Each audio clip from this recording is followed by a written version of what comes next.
Spotlighting Hawaii's leaders. We want to bring in Governor David Ige. Good morning, Mr. Mayor. Lieutenant Governor, good morning. Thanks so much for joining us. Mayor Derek Kawakami. Thank you so much, Senator, for being here. Spotlighting the issues.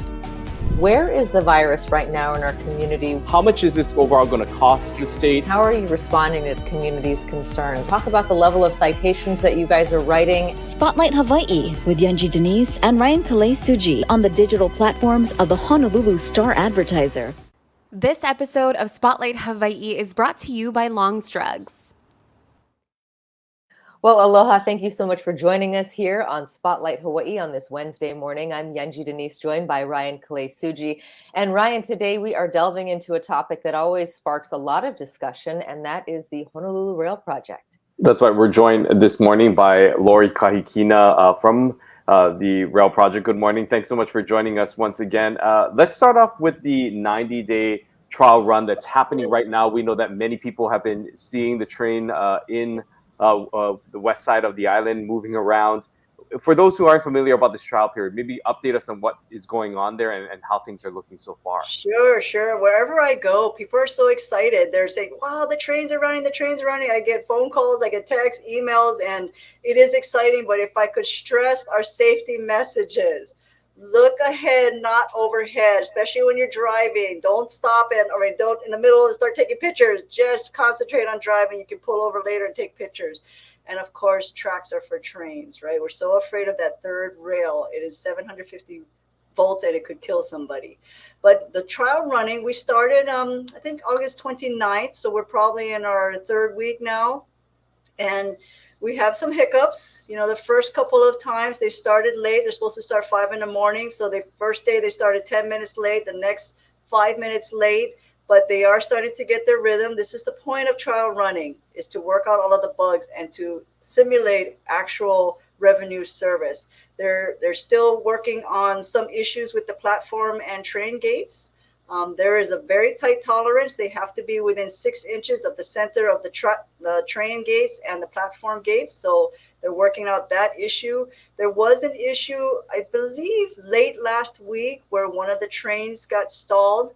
And so they're working out what was the root cause of that and to ensure something like that doesn't happen again. So there is issues that are being encountered, but they're working through them. Now, regarding the 90 days, I've been saying it publicly, 90 days, but that was an estimate, now that we're actually here, of what HART's estimate where it could take. But really, the clock is 30 days of service availability. It's a 30-day running average. So for the first 60 days, there's about 166 scenarios that they have to run through. And once they complete all of those, it's passed by HART, DTS, HDOT, and Hitachi. Now we go into 30 days of availability, meaning it has to be running 98.5% of the time. So if after 30 days, we're only at 98.2, they need to continue to have a positive number in order to bring that average up to 98.5, and then we're ready to go. Wow. Well, that is high stakes for sure. What kind of specific issues are you seeing? You know, you mentioned a few, just, sounds like minor delays, and then that 6 inches does sound significant. What kind of issues are you watching for in those, in all of the trials that you laid out that they have to do?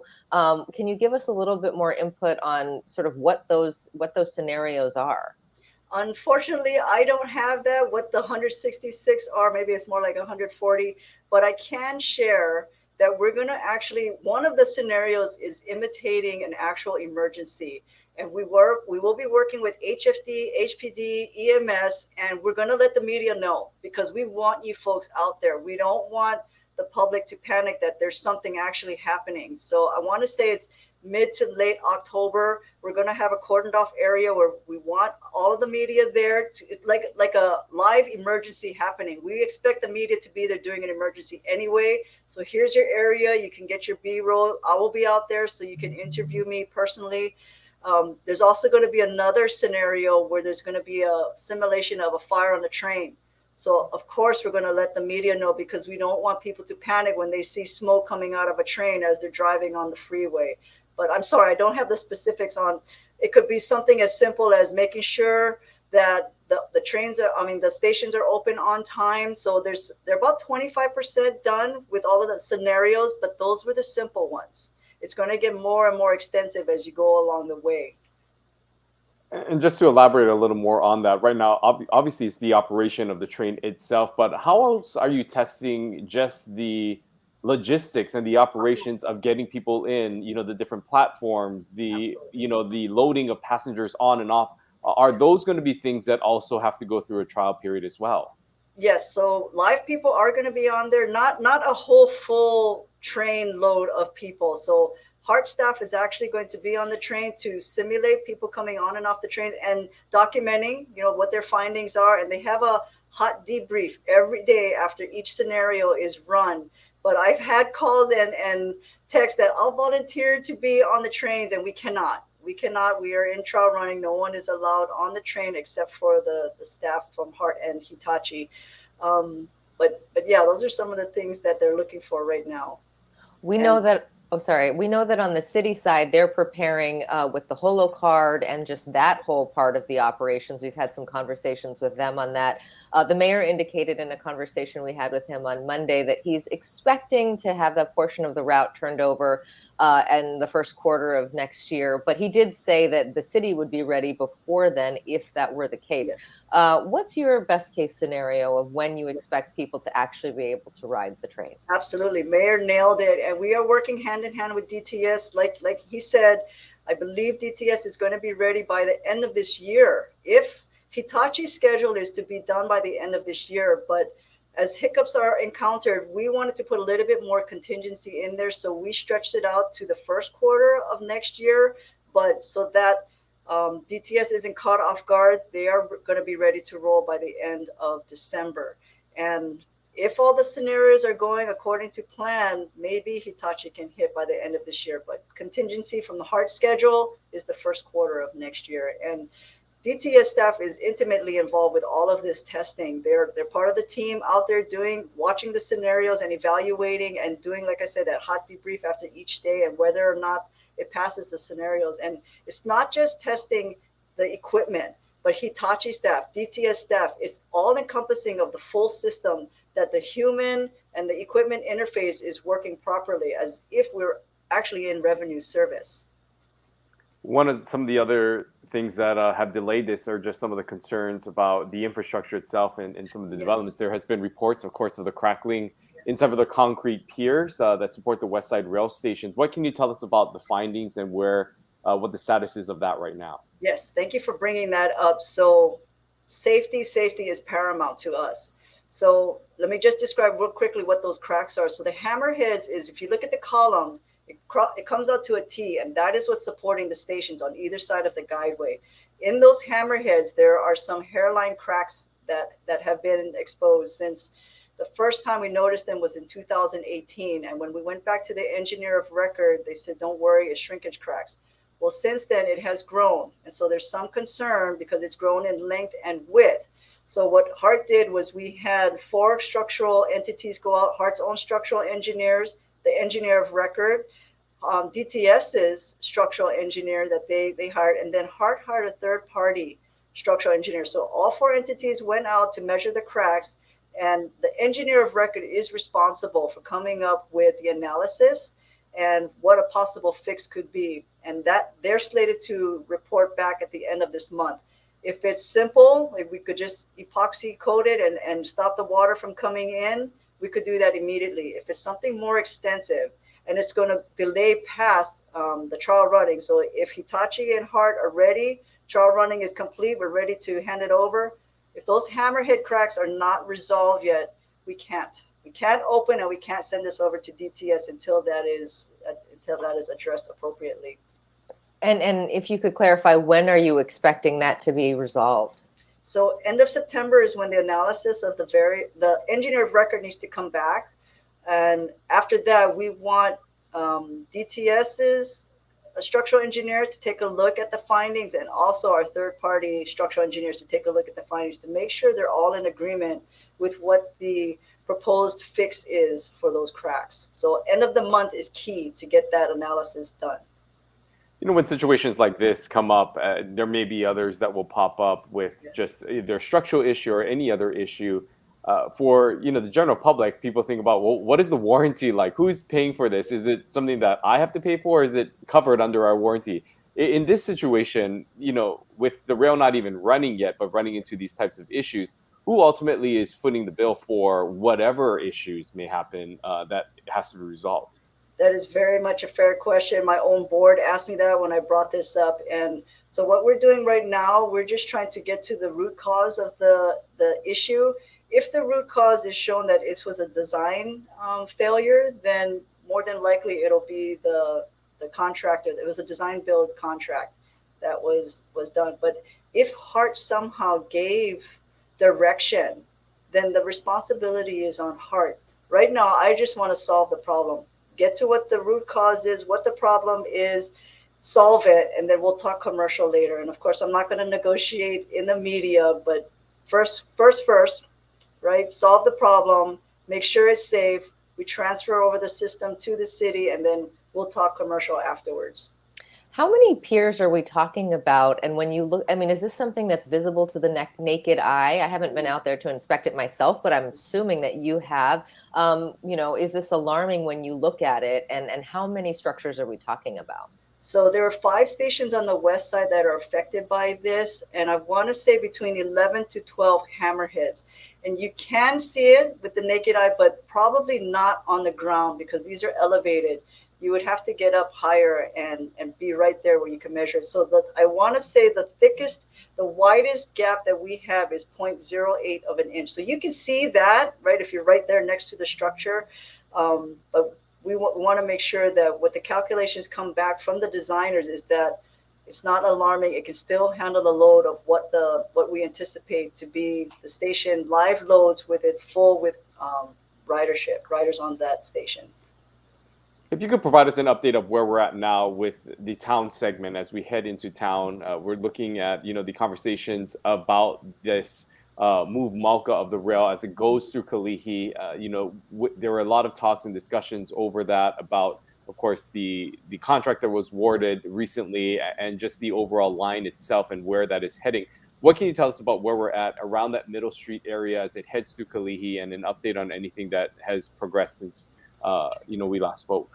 Sure. So Frank Coluccio is our contractor for just the utility relocations from Eva Lake to Cook Street. So we gave them notice to proceed a couple of months ago. So they are progressing. They're doing potholing right now. Franco Nan was our contractor that won the bid for Dillingham. And I just had initial meeting with them before coming to this meeting. It was a partnering. We're going to issue them a limited NTP today. What that allows them to do is start submitting, packaging up their submittals to give to us, and we have to approve it and start getting their permits because we need to get the permits from the city. And we'll probably give them full NTP within the next couple of weeks. So they should start. I estimated shovel to ground for NAM to be early next year, but from that meeting today, they said, no, we are experienced in that area. Our packages are ready to go. We want to already do shovel to ground earlier than next year. You mentioned the permitting process. We know that DPP has had a number of issues. I'm just interested on how this works from your end. Do you get priority? Because obviously this is a large scale, very impactful project. When we spoke to the mayor, he said there were thousands of permits outstanding waiting for approval. How has the issues at DPP, has that had any impact on your project? I think for DPP, every city department is short-staffed, but I can say from the time I was at E&V to all the time I've been here at HART, DPP staff has been incredibly, incredibly helpful. We put a deadline on ourselves of when we needed to get our designs approved. They met every deadline that I asked of them. So I'm not sure if it's necessary to give priority to city projects. City projects only have a one-time review. Maybe on the private side, there's multiple reviews, but I can't speak enough about, and it's not just DPP, it's all the city departments, Board of Water Supply, E&V, DDC, all of them have been so supportive. And even our third-party stakeholders, whether it's HECO, AT&T, Oceanic, Commitment Schools, UH, everyone has been very supportive of us. If you can take us through the timeline of this Kalihi corridor path, what is the expected timeline for not only the relocation of the electrical, but also just the construction that NAN will be, undertaking during this time? Sure. What does that timeline look like, and that process? So the contract is 38 months, but Non and I, the owner of Non, we met with each other last week, and he says, Lori, that's an extremely tight deadline. I said, I understand that, but Dillingham is the critical path of the entire project. It will hold up city center guideway and stations. So if we were to do all the utility relocations all the way down to Ala Moana and have the CCGS contractor come from Ala Moana all the way back working west towards Dillingham, we would still be waiting for the Dillingham utility relocation. So 38 is tight. Like I said, we just met with the contractor and it says, we are going to partner with you. Anything we can do to help you expedite. And same thing, if I need to call the city departments like DTS is struggling with being shorthanded, trying to get those traffic control plans and permits approved. But every time I have reached out to the staff, they have been immediate response and say, sorry, Lori, we'll get to it. And they turn it around immediately. So that's what I offered to NAN today, that we're going to partner with you just like Coluccio, because your success is our success. It's the success for the public and the community. We need to get out of there. It's going to be painful, right? We need to start doing public outreach to all of the businesses along Dillingham. It's going to be painful, but we have to accommodate them, but we have to get through our project as quickly as we can. I'm interested, we've asked you in the past about, the whole work from home movement and how that may be changing just the way people commute. Has that changed your projections on ridership at all? And what are you expecting when you do turn over to that segment to the city? I'm sure it's very hard to know, but how many people are you actually expecting to take advantage of the rail once they can? So unfortunately, I'm not the best person to talk to about ridership, and I get that question all the time. So next time you have Director Morton on, please ask him that question, because they are responsible for doing that calculations, and I'm not proficient at that. But I can see how telecommuting has an impact. We at HART, we are 100% in person here working. I don't think telecommuting is conducive to our type of work. We need to be here collaborating with one another out in the field and out in the office. But it might have an impact. But I can tell you, as businesses started opening up again, just me personally driving in traffic, it's huge. And especially when the university goes back to school. And that's why the goal has to be to reach the University of Hawaii so we can connect those 4 campuses. But I believe once we open, people have already approaching me. I want to ride. I'm so excited. Once they get on, they'll see the benefit of it. And as we start doing the extension, right, we're slated to hand the first segment over, as I said, early first quarter of next year. The second segment is 2 years later. And then the third segment after that is 5 years later. So I think once people get on, they'll be excited and see that this is a benefit and they don't have to have a car anymore. And just to clarify, that second segment that you speak of, what would that entail? Where would that line end up? That goes all the way to Middle Street. So that will include the airport as well. So I think we'll get a lot of commuters going to the airport, whether they're employees or even the tourists. And then I understand doesn't make too much sense for the tourists right now or once we open that second segment, but once we get closer to town, it may be beneficial to them.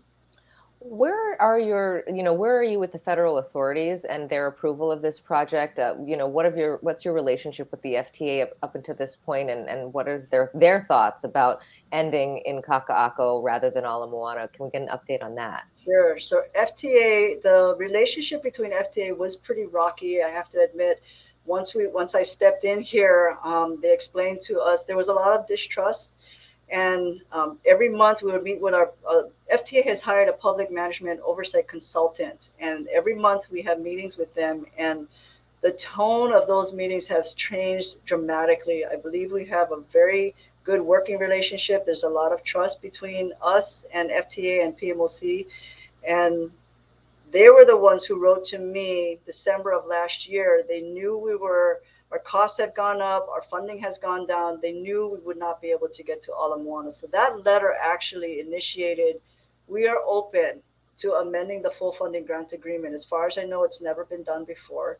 maybe once in Puerto Rico, but they were open to it. And all of the meetings we had with them when we were talking about the scoping at temporarily truncating at Civic Center, that's the cross streets of Halikuila and South Street, not once did they bat an eye to say, no, I don't think that's going to work. They were already working on that temporary terminus, even the temporary deferral of the Pearl Highlands parking garage. So I believe that's not going to be the issue. The issue will probably be whether our costs are high enough, whether they want us to increase our estimate at completion, and then our funding to make sure what we've estimated seems reasonable. But the scope, no question. With some of the issues that we spoke about that's happening on the west side with these hammerheads that you speak of, I'm wondering what sort of adjustments have been made to the design or just to the overall processing, so that when you have to also create and erect those types of structures in town in this Kalihi corridor, that you're not running into those same issues that you're running on the west side. What preventative measures are being taken to ensure that that's not going to happen anymore? Very good question. So on the west side, actually two different types of hammerheads, two different methods were done. Reinforced concrete and post-tensioning. For some reason, the design was changed to not do post-tensioning. And post-tensioning just means that there's extra rebar put in and extra reinforcement and post-tension. The other method is just rebar, like what you folks mostly see when you're pouring a concrete driveway.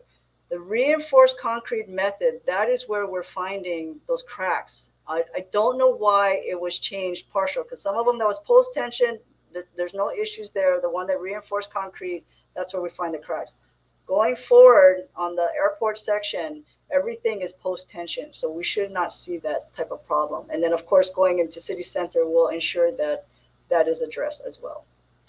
We've seen a lot of talk about inflation from, going to the grocery store all the way to large scale projects. I'm interested to know how the current costs, construction costs, material costs, supply chain issues, all of the things we've seen have impacted your budget projections for the rest of the route. Yes, that has impacted us. It's impacted us actually on our existing contract with STG on the airport section. And the contract is written in such a way that if there's an increase in a commodity price, certain materials are in that contract. If it's increased by a certain percentage, I want to say like 10%, that HART is responsible for paying that additional cost. And that comes from a national average. So it's not like STG can just say, oh, well, my cost increased by 10%, so you owe me. It has to be proven across the nation. We just did a change order with our board for that project. I want to say it increased by about $5 million just for the increase in prices. The same type of language is written into, or will be written into, the city center guideway station contract, and it is written in our utility relocation contracts. So when we put together the bid for our Dillingham utility relocation, we did anticipate inflationary costs, the cost because of the war on fuel. So we did put extra contingency in there, and we think we'll be okay. But there is still contract language that will accommodate the contractor if the costs go up by a certain percentage nationwide. I want to ask you on a personal level, you've been now in this position for some time, of course, moving from that interim CEO to the named CEO and having to be sort of the face for this project that has experienced so much criticism. You have to go in front of the city council and hear from those members as well about their thoughts, their concerns, and just trying to lead this project. How have you grown into this position, and your thoughts being and having the experience that you have now over this time that you've been leading this, what you've learned and how things have been going for you in this role? Oh, well, thank you for asking that. It's been very stressful, especially for the first year, trying to understand where all of the issues are and try to write the project, right? Get it back on tracks. Sorry for the pun.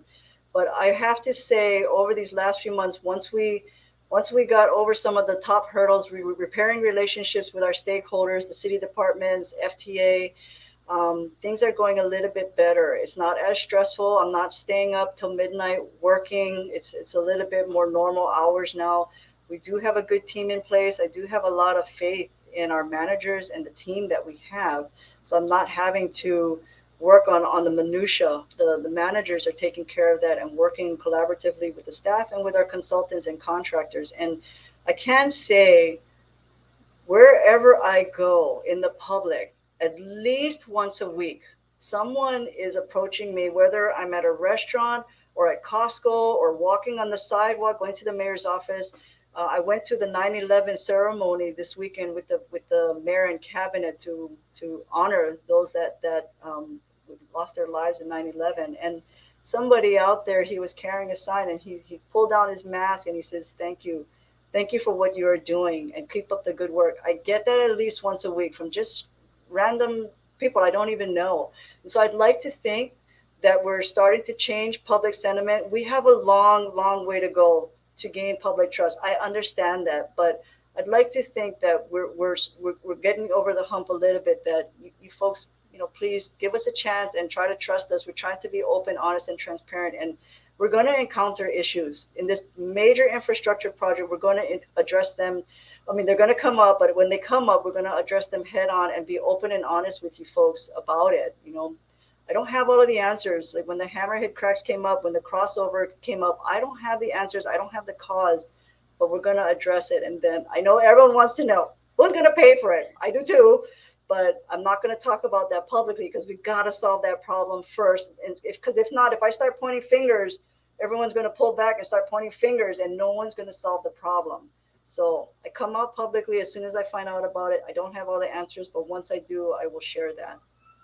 We're almost out of time, but I'd love to ask you in our last question this morning, can you tell us what it's like to ride the train? You've had an experience that most of us have not. We see it going, we see that trial run now underway, but what would you tell folks about what that experience is like? It is incredible. It actually gives me goosebumps. The first time I went on there, for the past HART administration, the past HART team, what has been accomplished out there, it is awesome. I mean, the infrastructure that was put in, the guideway, the rail operations center, the trains are beautiful. And I hope the public keeps it that way. No food or drinks going to be allowed, but be proud of it, because it is beautiful. It's air conditioning. As Mayor mentioned, the view that you see outside the windows, because it's automated. I was teasing our staff that at each end of the train, there's a seat there if we had to put an operator there. So the panel is there, but it's locked. But I think all of the kids and maybe even some of the adults are going to push away. I want that seat, because it is absolutely spectacular, the views going along the route. You can see the ocean, you can see the mountains. So I'm glad people are excited, and hopefully first quarter of next year, people can actually get on the train and experience the same thing I did. Well, we know a lot of people are looking forward to that day when we can actually be on that train and experience the rail after this long, lengthy process. Yes. I think there's a lot of excitement in the community for that. So we look forward to that day. We thank you, Lori Kahikina, CEO of HART, for joining us once again this morning and for updating us. We look forward to future conversations about the status of the project. Mahalo. Thank you. Mahalo. Thank you. Ryan, I always love talking to her because she is so forthcoming with the setbacks of the project, but also her enthusiasm is palpable for, her description of what it's like to actually sit in a train car and ride the rail. We might get that opportunity, as she noted there at the end, in the first quarter of next year. In the meantime, they have a lot to do. They're doing that trial run right now. And of course, addressing those piers, the cracks in the concrete. Yeah, and we also just got an update also on just the overall status, of course, with one of the areas of concern, which was the Middle Street area. Of course, those contracts being awarded, and she recognizing, Lori Kahikina, saying that the timeline that she's presented for the contractor for non-Inc. is a tight one, but she says that this is something that they are committed to. They recognize the work that's involved with the electrical and the moving of all those, those systems, and the implementation and construction of these projects in that area, which is going to be a crucial part of the line. But noting that they are moving ahead, and that with this contract that has been awarded, they can now begin the steps of actually targeting a date of when shovels will begin going into the ground into Kalihi, which would be a big milestone and marking the rail's, entrance into town, so to speak.